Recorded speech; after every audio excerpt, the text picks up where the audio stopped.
Assalamualaikum warahmatullahi wabarakatuh. Alhamdulillahi rabbil alamin. Wassalatu wassalamu ala ashrafil anbiya'i wal mursalin. Wa ala alihi wa sahbihi ajma'in. Amma ba'd. Allahumma rabbi zidna ilma warzuqna fahma. Amin, amin, amin ya rabbal alamin. Alhamdulillah, dengan limpah kurnia Allah Subhanahu wa taala, kita masih lagi diberi kesempatan untuk meneruskan sesi perkongsian bacaan kitab Al-Fiqh Al-Manhaji ala Al-Mazhab Al-Imam Asy-Syafi'i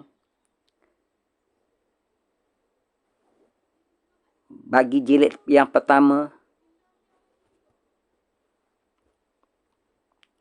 dan kitab Al-Fiqh Al-Manhaji ala Al-Mazhab Al-Imam Asy-Syafi'i ini adalah hasil karangan Ashabul Fadilah Dr. Mustafa Al-Khin, Dr. Mustafa Al-Bura dan Dr. Ali Asy-Syarbaji,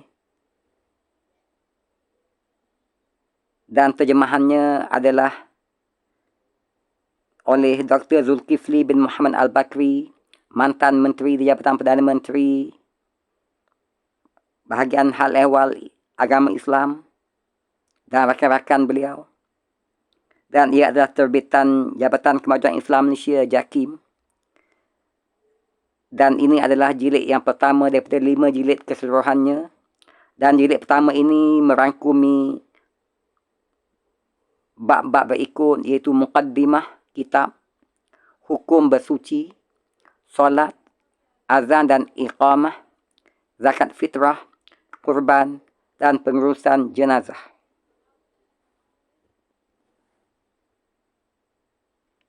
Ini adalah cetakan pertama tahun 2011 versi PDF. Berikut adalah isi kandungan jilid pertama bagi kitab Al-Fiqh Al-Manhaji ala Al-Mazhab Al-Imam Asy-Syafi'i ini.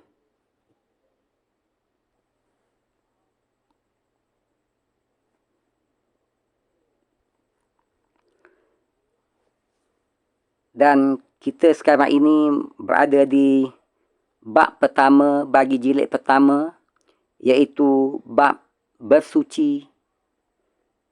Dan kita telah pun menyelesaikan perkongsian bacaan bagi bahagian pertama, iaitu hukum bersuci. Dan alhamdulillah, dengan izin Allah, dapat kita teruskan dengan bahagian kedua di bawah bab bersuci ini, iaitu bahagian air. Sama-sama kita ambil bersama-sama manfaat daripada perkongsian ini, insya-Allah. Semoga dengan asbab perkongsian ini Allah akan sempurnakan amal ibadat kita sebagai bekal untuk menghadap Allah Subhanahu wa taala, insya-Allah. Bab 1, At-Taharah, yakni bersuci. Bahagian air. Bahagian air. Air terbahagi kepada 4 bahagian, iaitu pertamanya air yang suci dan menyucikan, iaitu air mutlak. Kedua, air yang suci dan menyucikan tetapi makruh menggunakannya, iaitu air musyammas. Ketiga, air yang suci tetapi tidak menyucikan, iaitu air musta'mal. Dan yang keempatnya adalah air yang bernajis, iaitu air mutannajis. Bahagian air yang pertama, iaitu air yang suci dan menyucikan, iaitu air mutlak. Bahagian pertama, iaitu air yang suci dan menyucikan, iaitu air mutlak. Air yang suci lagi menyucikan ialah air mutlak yang kekal dengan sifat asal kejadiannya yang telah dijadikan Allah Subhanahu wa taala. Air tersebut masih dikatakan air mutlak walaupun ia sudah berubah disebabkan lama terbiar, disebabkan tanah, lumut dan tempat bertakung atau tempat mengalirnya mengandungi belerang. Semua air itu dikatakan air mutlak. Ini kerana air tersebut sukar untuk dielakkan daripada perkara-perkara tersebut.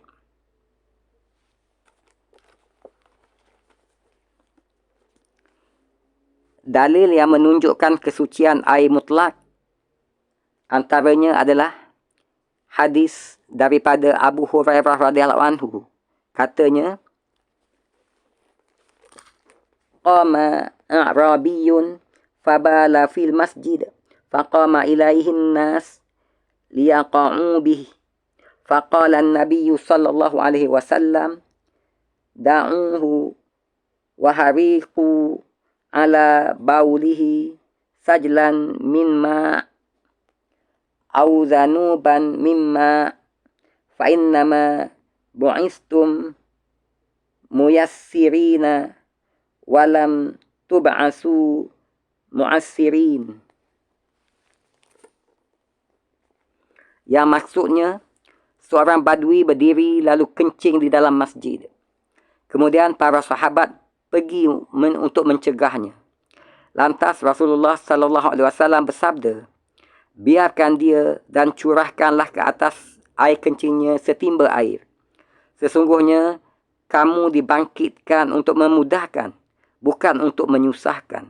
Hadis riwayat Al-Bukhari dan Muslim.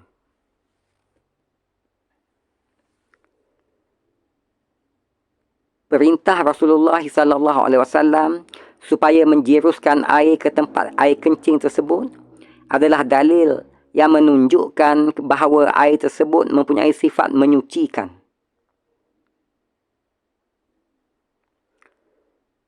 Bahagian air yang kedua adalah air yang suci dan menyucikan tetapi makruh menggunakannya, iaitu air musyammas. Bahagian air yang kedua adalah air yang suci dan menyucikan tetapi makruh menggunakannya, iaitu air musyammas.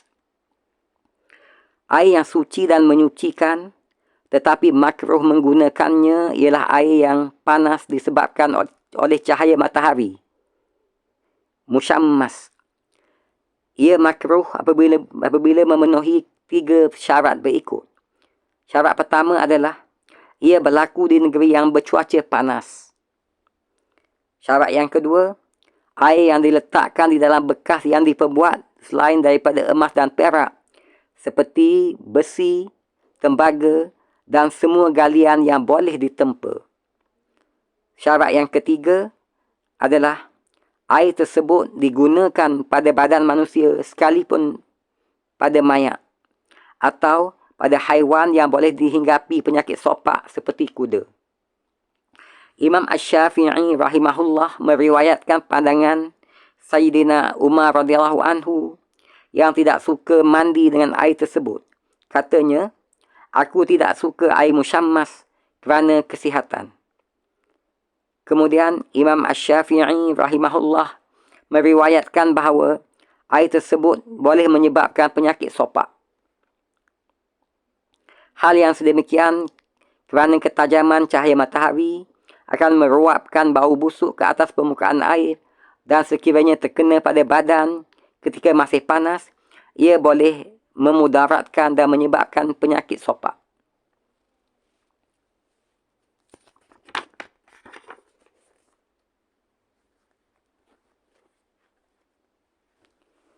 Bahagian air yang ketiga iaitu air yang suci tetapi tidak menyucikan,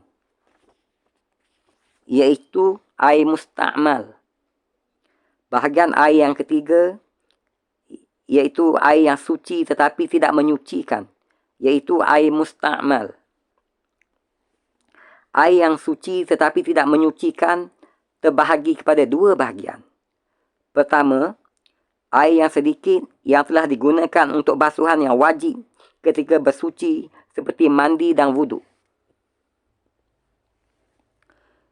Kedua, air mutlak yang bercampur dengan sesuatu yang suci, yang kebiasaannya boleh dielakkan tetapi tidak boleh dipisahkan setelah bercampur. Seterusnya, air tersebut berubah hingga tidak lagi dikatakan air mutlak, seperti air teh dan seumpamanya. Air yang suci tetapi tidak menyucikan, iaitu air mustakmal. Yang pertama adalah air yang sedikit yang telah digunakan untuk basuhan yang wajib ketika bersuci, seperti mandi dan wuduk. Air yang sedikit yang telah digunakan untuk basuhan yang wajib ketika bersuci, seperti mandi dan wuduk. Dalil sucinya adalah sebagaimana hadis Rasulullah SAW daripada Jabir bin Abdullah radhiyallahu anhu, katanya, Ja'a Rasulullah sallallahu alaihi wasallam ya'uduni wa ana maridun la a'qil. Fatawadda'a wa sabba min wudu'ihi alayya. Maksudnya, Rasulullah sallallahu alaihi wasallam datang menziarahiku ketika aku sakit dan tidak sedarkan diri. Lalu baginda berwuduk dan mencurahkan air wuduknya ke atasku. Hadis riwayat Al-Bukhari dan Muslim. Sekiranya air wuduk itu tidak suci, baginda tidak akan mencurahkannya ke atas Jabir radhiyallahu anhu.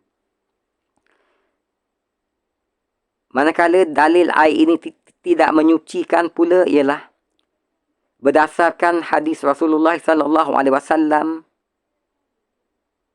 daripada Abu Hurairah radhiyallahu anhu bahawa Nabi sallallahu alaihi wasallam bersabda,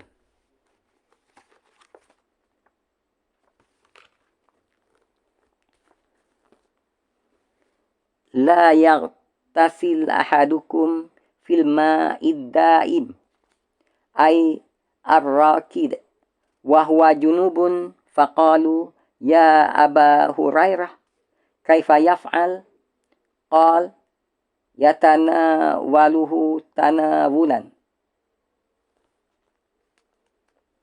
Maksudnya, janganlah seseorang daripada kamu mandi dalam air tenang dan tidak mengalir, sedangkan dia dalam keadaan junub.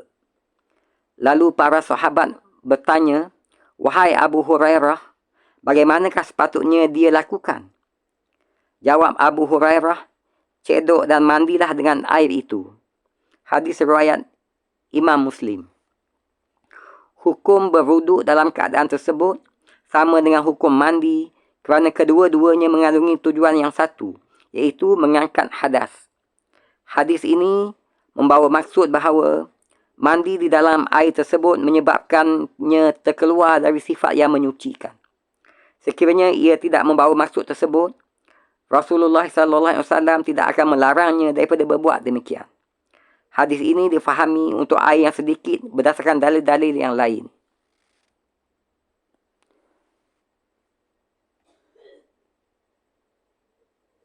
Air yang suci tetapi tidak menyucikan yang kedua, iaitu air mutlak yang bercampur dengan sesuatu yang suci, yang kebiasaannya boleh dielakkan tetapi tidak boleh dipisahkan setelah bercampur.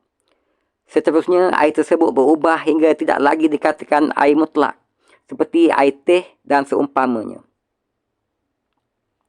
Jika benda suci yang bercampur tersebut bersamaan dengan sifat air pada rasa, bau dan warna, seperti air bunga mawar yang telah hilang sifatnya, ia hendaklah dibandingkan dengan kadar bahan lain yang mempunyai perbezaan sifat sederhana, seperti jus delima untuk menentukan aspek perubahan rasa, jus anggur untuk menentukan aspek perubahan warna, dan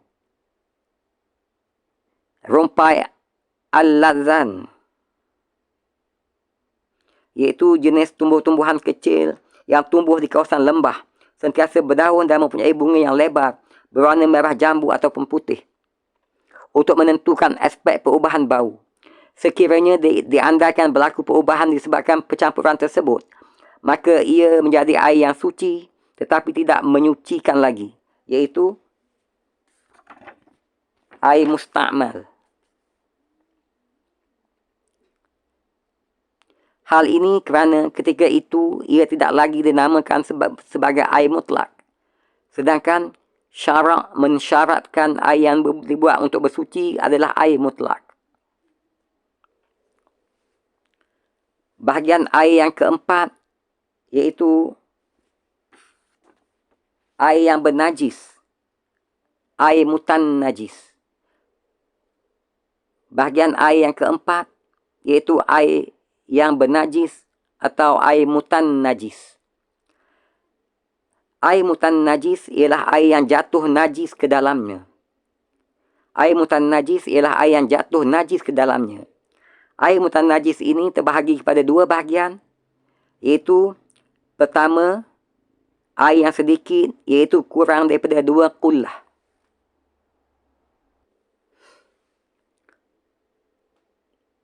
Dan yang kedua, air yang banyak, iaitu yang cukup 2 qullah ataupun lebih.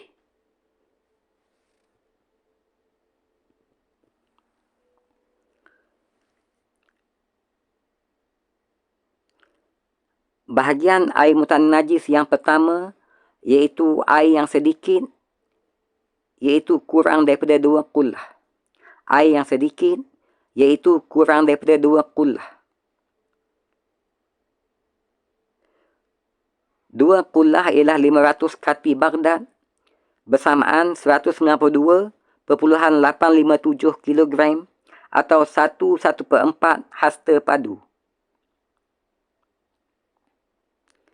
Air ini menjadi najis kerana terjatuh najis ke dalamnya walaupun sedikit dan tidak berubah sifat-sifatnya dari segi warna, bau dan rasa. Air ini menjadi najis kerana terjatuh najis ke dalamnya walaupun sedikit dan tidak berubah sifat-sifatnya dari segi warna, bau dan rasa.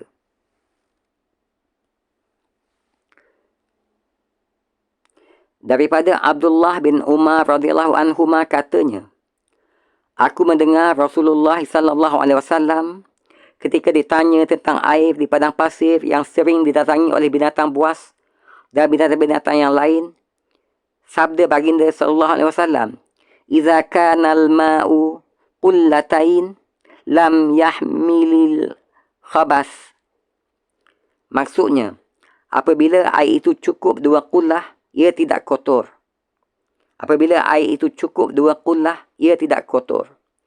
Hadis riwayat Abu Dawud, At-Tirmizi, An-Nasa'i, Ibnu Majah, Ibnu Hibban, Al-Hakim dan Ahmad. Dalam riwayat Abu Dawud, fa'innahu la yanjus. Maksudnya sesungguhnya air itu tidak menjadi najis. Sesungguhnya air itu tidak menjadi najis. Hadis riwayat Abu Dawud.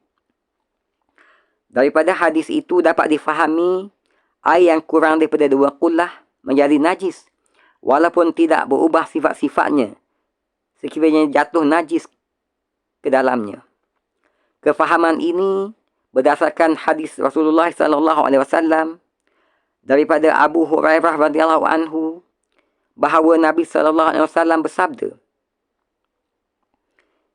"Idza stayqadha ahadukum min naumihi fala yaghmis yadahu fil ina hatta yaghsilaha salasan fa innahu la yadri aina batat yaduhu."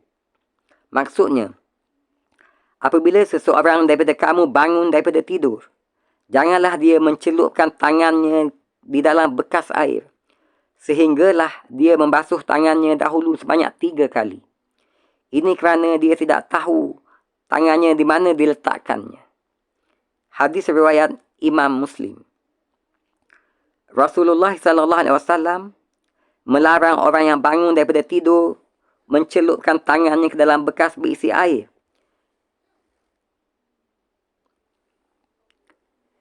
Kerana dikhawatiri tangannya dicemari najis yang tidak kelihatan. Sudah sedia maklum bahawa najis yang tidak kelihatan tidaklah akan mengubah keadaan air. Oleh itu, jika tindakan tersebut tidak menajiskan air disebabkan menyentuhnya, Rasulullah SAW tidak akan melarang daripada berbuat demikian.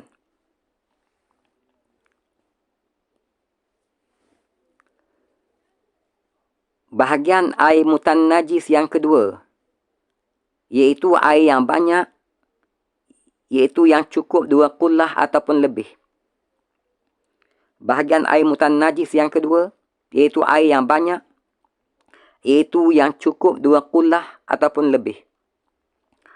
Air ini tidak menjadi najis dengan semata-mata terjatuh atau tersentuh najis, tetapi ia menjadi najis apabila berubah satu daripada sifatnya, iaitu warna, rasa ataupun bau. Air ini tidak menjadi najis dengan semata-mata terjatuh atau tersentuh najis, tetapi ia menjadi najis apabila berubah satu daripada sifatnya, iaitu warna, rasa ataupun bau. Dalilnya ialah ijma' para ulama. Imam An-Nawawi menyebut dalam kitabnya Al-Majmu' bahawa Ibnu Munzir berkata, ulama telah bersepakat bahawa air yang sedikit atau banyak, apabila najis terjatuh ke dalamnya dan berubah sama ada rasa, warna ataupun bau, air itu menjadi najis. Ibnu Munzir berkata, ulama telah bersepakat bahawa air yang sedikit ataupun banyak, apabila najis jatuh ke dalamnya dan berubah sama ada rasa, warna ataupun bau, air itu menjadi najis.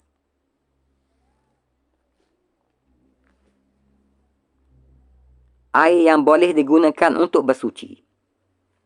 Air yang boleh digunakan untuk bersuci. Keempat-empat jenis air tersebut, iaitu air mutlak, air musyammas, air musta'mal, dan air mutanajis, tidak semuanya boleh digunakan untuk bersuci, iaitu mengangkat hadas dan menghilangkan najis.